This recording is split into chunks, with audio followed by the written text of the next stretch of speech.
Welcome to the City Club. It is my pleasure to introduce the president of the City Club, the man who is going to make some major announcements about a future endeavor of the City Club, which we are going to be doing, and some of you know about it, but he'll make the announcement today. We are going to be signing the papers right after this. It is my pleasure to introduce, before I do that, a new name has just appeared in today for breakfast. If any of you are interested in the Cook County Board, either running for it, influencing it, or just admiring it, we have the young gentleman here who will be in charge of the remap process. Peter Critico, stand up. There he is. Don't try calling him, he has an unlisted number. Anyways, it is my pleasure now to introduce the president of the City Club of Chicago, Jay Doherty. Give the president.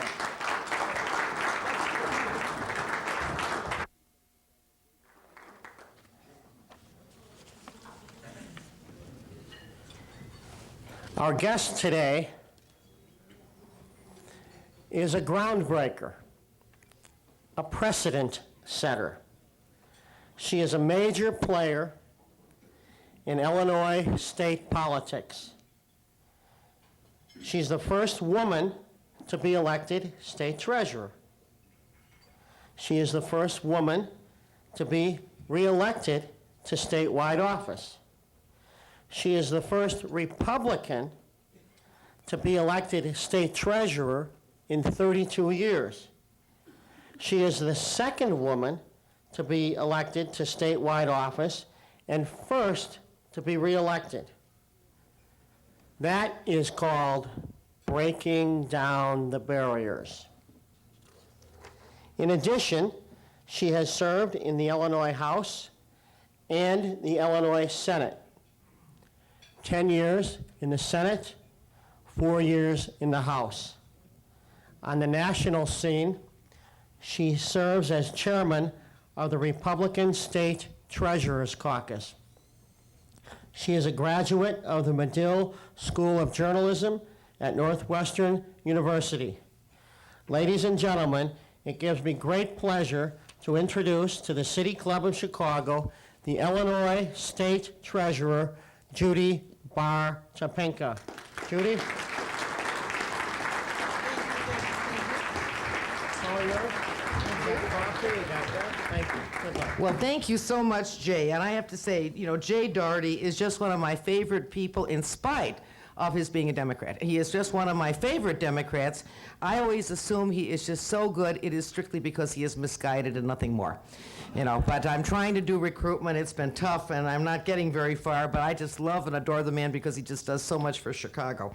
Certainly, too, what's such a distinguished group today, I also would single out a high school buddy of mine who got up early this morning with the Roosters to be here for me, which is Pat Mendez. We go back way back, when my hair was naturally red.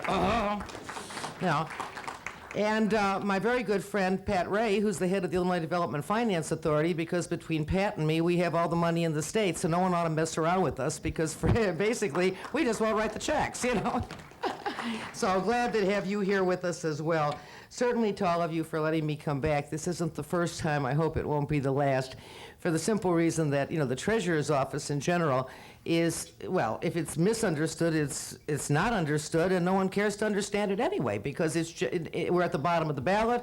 This is universal throughout the United States. As treasurer of the of the National Association of State Treasurers, we have firmly all come to the conclusion that nobody cares a whit about who we are, what we do, and I think when we see kind of the lineup of what we've had as treasurers in the past, that kind of carries out in the fact that all sorts of strange and wonderful people get elected to this office.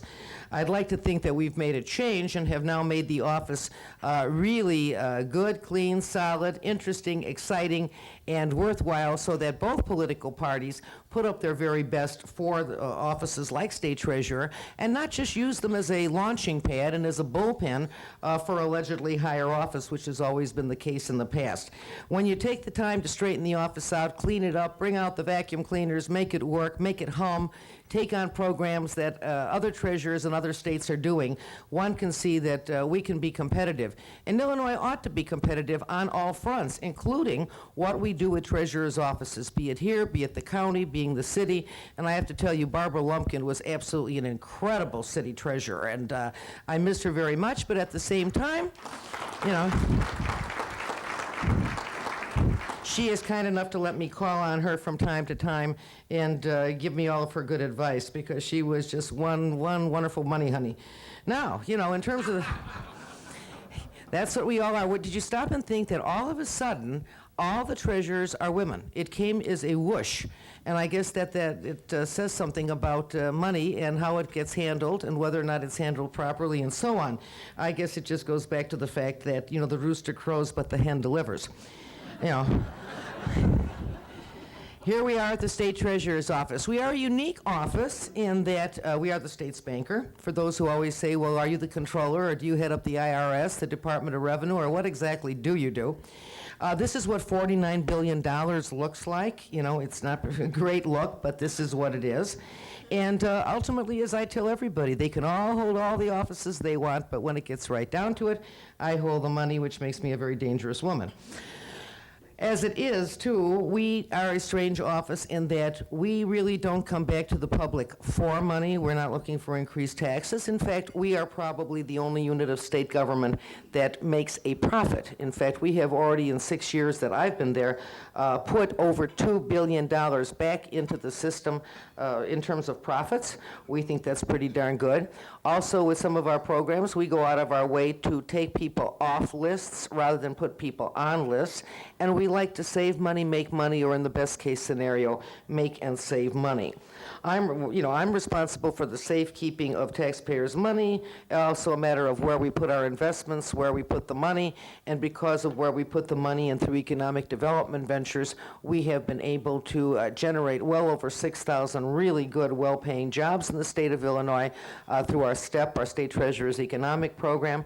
And as a result, this is one thing we really push hard around the state, trying to use linked deposits, which are low-interest loans that we run through financial institutions. They jack it up a little bit to cover their costs, and it still goes out as cheap money. And ultimately, it really does attract companies to stay in Illinois, to expand in Illinois, to come to Illinois.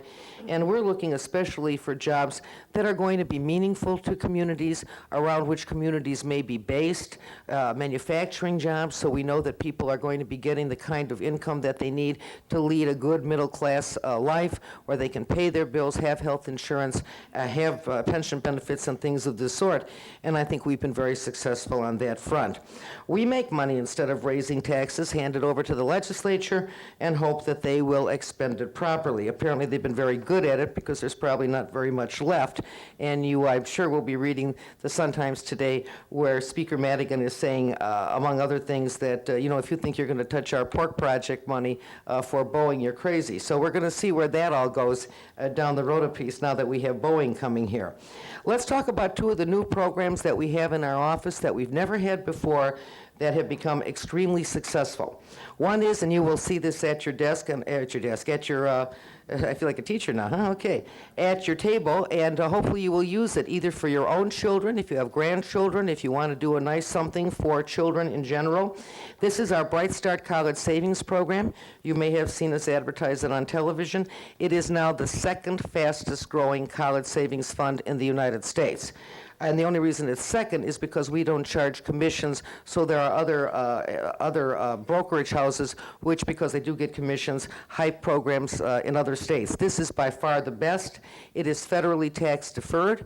We have now eliminated any Illinois state tax on it. In fact, we have a bill going up to the governor's desk now which will give a tax credit for college savings. And if we are successful in working with Congress, and I think we will be, we will eliminate all federal taxes on college savings. And as a result, don't we want people to save for college and use their own money and leverage it as best as possible, so that when the kids get out of school, they don't have huge debts and families are not in debt, and they will be able to deal with the continuing advance of costs for college. It is a tremendous program. In less than 11 months, We are at $93 million and counting. That's a lot of money, which just shows that I think we had a real need here in Illinois. And what makes it even more appealing to me is 2/3 of the money that we have in this plan now, in this money market fund, Bright Start, comes from out of state. It's one of the few ways we find in the state of Illinois that up to and now having Boeing, we've never had a defense industry, we've never had a lot of government or any other states pumping money into us. It's always been in reverse. But now 2/3 of our money in here is coming from out of state, and I think that is very, very meaningful. Also, too, you will find at your tables, this is kind of the generic, this is what the treasurer does. But the neat part is, too, is if you go to your very last page, it is a form. And on this form, if you will fill it out and send it in to us, and no, this does not make you subject to jury duty, the draft, or IRS liens, okay? What it does do is put you into our computer system, which still needs a little beefing up from taking it over from the Illinois Department of Financial Institutions, which sat on this program for 30 years and did nothing. Basically, if you fill this out, get this to us, let us run your name through our computer system and see if we owe you any money. We now have the program for a year and a half for unclaimed assets. We call it our cash dash. And we do have someone in transit who will be here shortly with the computer. And, oh, she's here already. Hey, welcome. Okay. Please stop by on your way out and run your name through. We have 1.5 million names in that computer. We have 4 million names in all. We have unclaimed assets totaling well over $1 billion and over 4 million names. Your chances of having some money in here, be it for yourself or for a family member or someone you know, is about 1 in 3. That's better than the lottery, and we don't even make you buy a ticket. Last year, in our first year, we were able to get back to people somewhere around $32 million. And we expect to break that record this year because we now have about 3.5 times the amount of activity going on in this program that the Department of Financial Institutions ever had. In fact, 2 months ago, we had our first auctions of safety deposit boxes, the innards of safety deposit boxes, roughly 13,112 of these little suckers, with 83,000 items and articles, beautiful things, things that should be in families, things that are part of a heritage. Gone, lost, forgotten, not doing the state any good, not doing anybody any good. We auctioned them off and made $360,000, which we pumped into the 5 state pension funds. Any money we get on this is held and used by the 5 state pension funds, and we pay out as soon as anybody comes up that we can identify. Now, also, too, we have started making sure that we have any number of outreach programs for our Cash Dash program. You'll see us at malls, county fairs, state fairs. We take our laptops on the road with regularity. Anybody who will invite us in and has a group, we will be there, and as a result, we have made an active tour. We've also gone in every ward in the city of Chicago with this. We are now doing a township tour, so we will run this through every single township in Cook County as well. Our goal is just to reunite property with its rightful owners, and I think we have been very, very successful with that, but more is yet to come. In fact, if you look at our website, you can see part of the names that we've managed to be able to use, and the other part, the 3x5 cards and abacus type things that the Department of Financial Institutions was using, we have to convert into something that's 21st century, so that ultimately we want to see people be able to use a keypad on their telephone to make sure they can do this day or night and day. Likewise, we're now working with the state of Kansas to get the list of IRS, Internal Revenue Service refunds, which are never made too public, and there's lots of them. Now, we won't make any money on that, but we'd like to think our website is one-stop shopping. So when you're looking for your name there, you could find it with the IRS. Hopefully, you'll be able to look it up if you're a Holocaust survivor. Hopefully, you'll be able to look it up if you have Armenian reparations due you and things of that sort. We will try and list all of those so that people can find their way and get the most back for their money, of their money. So ultimately, our latest program is to try and help entice more business to Illinois, and we're aggressively marketing Illinois domestically and internationally through the State Treasurer's Economic Recovery Loan Program. We have had a program for many years. If there is a natural disaster, we will try and make bridge loans, low-interest bridge loans to get people to their insurance. And we can see, feel, and touch a natural or even a man-made disaster where we have fire and things of that sort. And as long as the governor declares it a disaster area, we go in. But there are economic disasters in this state, which are companies shut down. They leave large numbers of people unemployed with no place to go.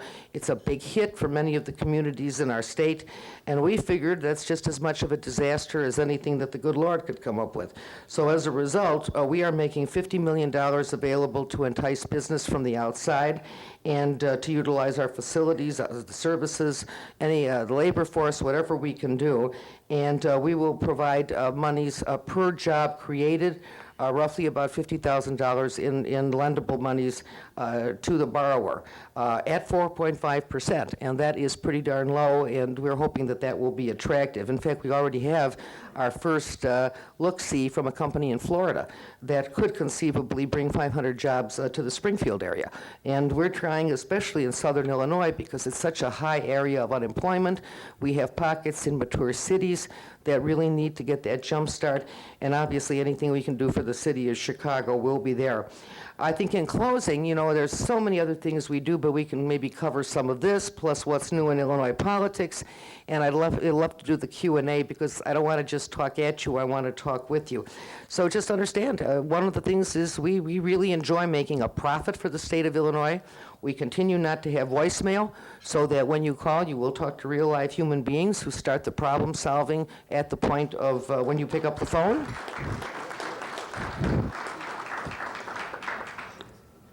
What amazes me, everybody says that's really great, but every company keeps using voicemail. I mean, if this is so good, why don't you get rid of it and let's go back to real-life human beings? We kind of think that you put a human face on business, you put a human face on the treasurer's office, and you make it for what it is, which is a real moneymaker for the state of Illinois. And I would note, since I know you have Paul Vallis coming as your next speaker, who is just a super guy, Paul Vallis and I have been working closely to the point where we now have payroll deduction for our college savings program in the Chicago Public Schools. That will affect somewhere like 45,000 employees. That's already in place. And we just think it's a good thing. And second of all, and it will be announced shortly, that we will be having our Bank at School program where we teach money management to youngsters, that will become absolutely a mandate in the Chicago Public Schools. All kids are going to have to take that program so that somewhere down the road and when they are adults, they will have the knowledge of money management and fiscal responsibility that maybe their parents or grandparents never had. So we think it's very worthwhile. And you'll notice it's quite nonpartisan because, frankly, we don't care. We just want to get a job done. We're very mission-oriented, and I would not for a moment want to let you think that I do this alone. I have got a great staff. I think it is the greatest staff in the entire state. I would put them up against anybody. They do the heavy lifting. They're cross-trained. They're good. They work, and there's a lot of heart in it. So that's what I do for a living. If you'd like to ask what else I do in my spare time, that's just fine. And let's have that with Q&A, and thanks for letting me come today. Mr. Green, Professor Superior. What a guy. What a guy. I still haven't gotten over the money honey thing, though, but that's okay. If you want to ask a question to the treasurer, please go to the microphone. We are on television. This will be seen in all parts of Chicagoland, including Berwyn and Cicero. Oh, thank God. Betty will love it. The homeland of Judy. Any questions for the treasurer? You have to go to the microphone. While you're waiting, when will the next auction be? Some of us could not get to the previous auction, though we saw it on the web. And I'm still ticked that I didn't have a chance to bid on that Lewis and Clark $10 certificate that you had there. I'm even more ticked that your honest office didn't put it aside for me. When will the next auction be? Well, first of all, our honest office, too, was not able to bid on any of the items, so we didn't want anybody to think that we had anything on the inside. But we are currently cataloging over 500,000 other items coming out of safety deposit boxes, with more coming in. It's all in the vault in Springfield. Thank God we had a vault, because as you can tell by that kind of an inventory, and frankly, we should not have that kind of a large inventory, but my predecessors never moved it. And so we've got to move it out because there's new stuff coming in as banks, savings and loans, anybody else who's got a safety deposit box declares it abandoned. We will have our next auction as soon as we can get this cataloged, and it's a very labor-intensive job, but we intend to have another one. It's a very popular thing, not to mention that we allowed the whole state to participate, because we took 2,000 of these items in a road show and hit 18 cities in 8 days. When I think about it, I wonder how we did it, frankly. It was something. Just as an example, I gave 54 interviews on that little tour, and when I think, oh my God. But we had a lot of people do blind, they did secret bids on it, and they also were able to therefore participate statewide, because all of this stuff comes from the entire state. I can vouch it was on the up and up. Yes, sir. Yes, sir. Yeah, hi, Judy. That's the incomparable Steve Abbey. Yes. No clap, please. Just wondering if, with the slowing economy, if there's less goodies for the legislators to play with, how are receipts doing this year? Yeah, they're according to the Economic and Fiscal Commission, which speaks to the legislature, that there is a slowing of the economy. I think we all see it, except I don't know, when I go to the stores, I still see people spending money a lot more. And I always have these informal polls, which is, why don't you just go out and talk to real live human beings and go to stores and talk over the meat counter over at the food store, and you'll generally hear what people are doing.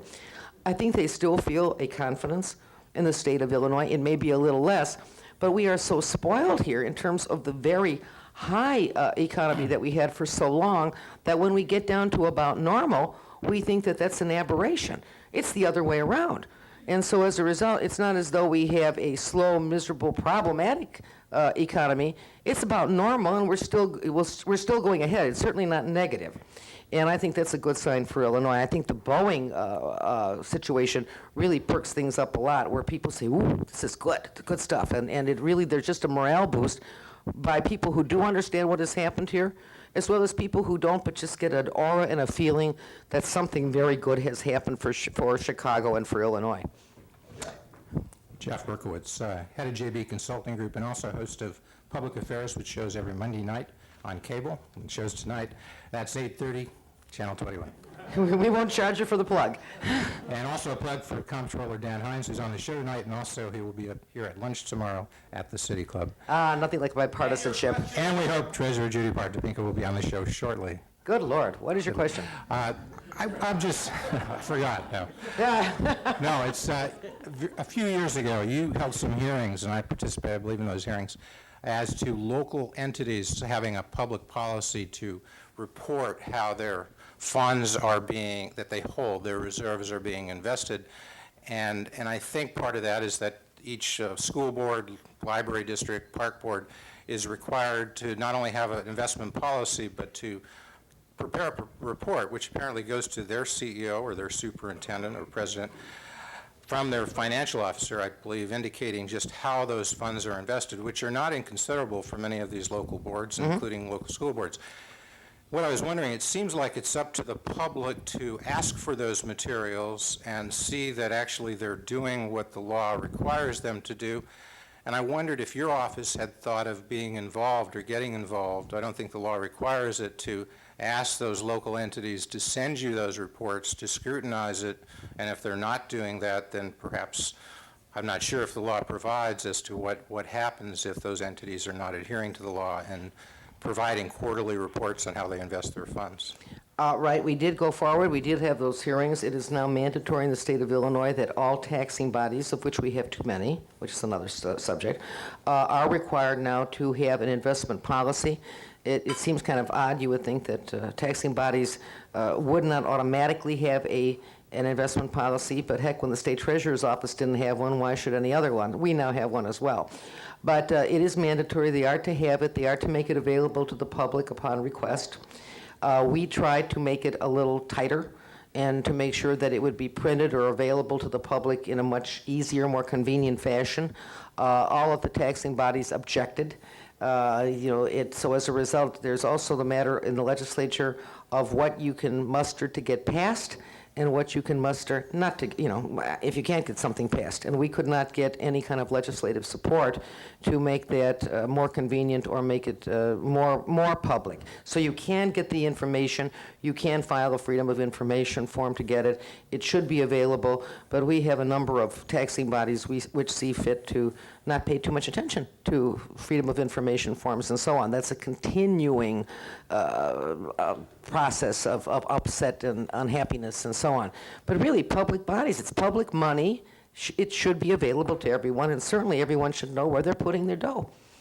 Fact of life. Would it be within the purview of your office to ask affirmatively for those entities to forward those reports on to your office and decide whether they're We being done could properly? do that, but our office has no regulatory function. I don't have enough people who would be able to do that because I've got my folks just really stretched out doing all of these. We still have fewer people on our staff than my predecessor, and we're doing 3 times the business because we're just a very aggressive office in terms of doing what we're supposed to be doing. I'd have to ask the legislature for more money to do more. If we do something like this, I think it probably needs to go to some other agency that already has the regulatory infrastructure in place where it would make sense rather than starting anew to make that happen. So, I mean, there are other agencies that might be better on that front. The comptroller has some power, but even the comptroller's office can't mandate a local government body to do it. They could put the pressure on them. Yeah, why don't you say that here? Huh. No, but listen, I'm not the state treasurer. That's okay. But Come thank to you, my Jeff. thing. But I have a question for you. Yes. Is there going to be a three-peat? Is there going to be a three-peat? A three-peat in what? Oh, for me? Yeah, no, for you. I suspect that I will be on the ballot in 2002. In what capacity, I don't know just yet. But one should never disregard the possibility of running for state treasurer. Again, we've made it a very, very good office. This is an office that carries a lot of weight, does a lot of things, and it is worthwhile. And so I could stay here, I could go on to something else. I really don't know. I don't think the pieces of the puzzle yet are all out there to see where everything fits. Good answer.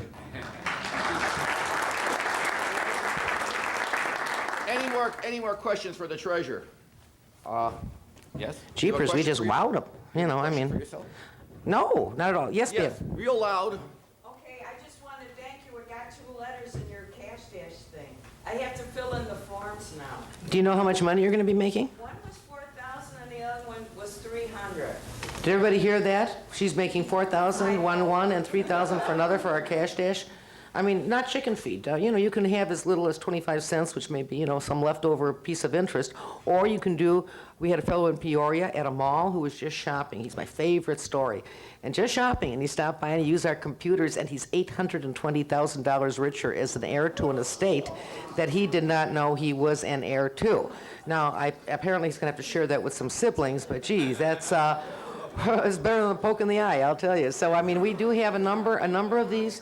We have well over 500 people whom we are trying to contact who have at least $50,000 or more that is unclaimed and has been sitting around. And I tell you, some folks are just startled because everybody says, not me, I take care of my money, I understand where all my money is, not a problem.